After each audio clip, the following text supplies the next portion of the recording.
Warbixin eegid qoto dheer oo ku saabsan madaxweyne ku-xigeenka Puntland, Ilyas Cismaan Lugator. Garowe, Puntland. Madaxweyne ku-xigeenka Puntland, Ilyas Cismaan Lugator, ayaa muddo sanad ka badan xilka hayay, isagoo lagu doortay doorashadii bishii Janaayo 2024. Inkasta oo uu ka soo jeedo jiil cusub oo siyaasiyiin ah, haddana waxaa isa soo taraya dhaliilaha laga jeedinayo habka uu u maamulayo xilkiisa.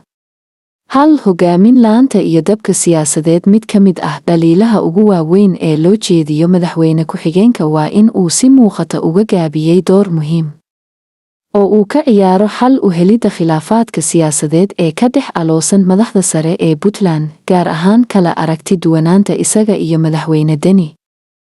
Ka faa'iidaysi la'aanta fursadaha dhalinyarada. Inkasta oo uu yahay siyaasi dayar ah, Ilyas waxaa lagu eedeeyaa in uusan horumarin ajendayaal cadcad oo dhalinyarada la xiriira, taas oo dad badan oo taageerayaal ah uga dhigtay kuwa ka niyad jabay.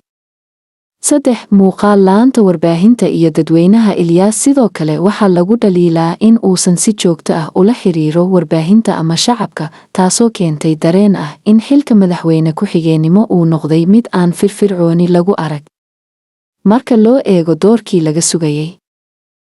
La dagaalanka musuqmaasuqa iyo maamul wanaagga. Waxaa la sheegaa inuusan wax muuqda ka qaban arrimaha musuqmaasuqa gudaha dowladda, iyadoo la filayay inuu yahay qofkii ka bixi lahaa hannaan siyaasadeed oo hore loogu eedayn jiray musuq iyo dano gaar ah.